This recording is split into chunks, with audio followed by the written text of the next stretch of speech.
राजस्थान में राज्यसभा की 4 सीटों के लिए चुनाव का ऐलान हो चुका है। अब तक ये तय माना जा रहा था कि चुनाव निर्विरोध होगा। बीजेपी और कांग्रेस दोनों ही दल के उम्मीदवार आसानी से चुनाव जीत जाएंगे, लेकिन अब ये होता नहीं दिख रहा है, क्योंकि 4 सीटों के लिए मैदान में 5 उम्मीदवार आते दिखाई दे रहे हैं, जिससे मुकाबला कड़ा दिखाई देने लगा है। इसके साथ ही दोनों ही पार्टियों को क्रॉस वोटिंग की चिंता भी सता रही है।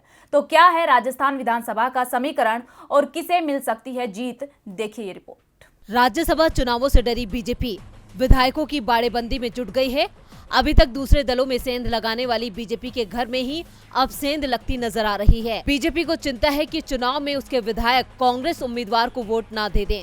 राजस्थान विधायक की 4 राज्यसभा सीटों के लिए 10 जून को वोटिंग होनी है। 200 सदस्य राजस्थान विधानसभा में इस समय कांग्रेस के पास 108 विधायक हैं, भाजपा के पास 71, निर्दलीय 13, आरएलपी के 3, बीटीपी के 2, माकपा के 2 और आरएलडी का 1 विधायक है। राज्यसभा की 1 सीट जीतने के लिए 41 विधायकों के वोट की जरूरत होगी।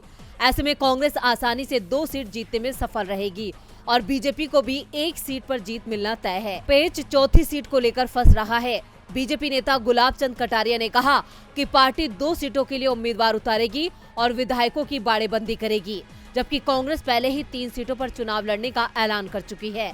ऐसे में चुनाव तय है। कांग्रेस ने भी विधायकों की बाड़ेबंदी की तैयारी कर ली है। बीजेपी के पास 1 सीट जीतने के बाद 30 वोट अतिरिक्त बचेंगे। उसे 11 और वोटों की जरूरत पड़ेगी तो कांग्रेस को 2 सीट तो आसानी से मिल जाएंगी। तीसरी सीट के लिए उसके पास 26 वोट बचेंगे। कांग्रेस सत्ता में है, इसलिए उसे 15 वोटों का जुगाड़ करने में ज्यादा परेशानी नहीं दिख रही है। 13 में से 11 निर्दलीय विधायक गहलोत से मिलकर कांग्रेस का साथ देने की बात कह चुके हैं। सीपीएम और आरएलडी विधायक कांग्रेस खेमे में जाते दिख रहे हैं, जिससे कांग्रेस की जीत तय दिखाई दे रही है।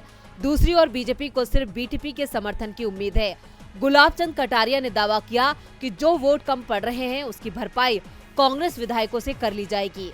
कांग्रेस के कई विधायक उनके संपर्क में हैं, तो दूसरी ओर कांग्रेस ने भी बीजेपी के दावों को झूठा बताते हुए कहा कि कटारिया डरे हुए हैं, क्योंकि बीजेपी के कई विधायक कांग्रेस में आने की तैयारी कर रहे हैं।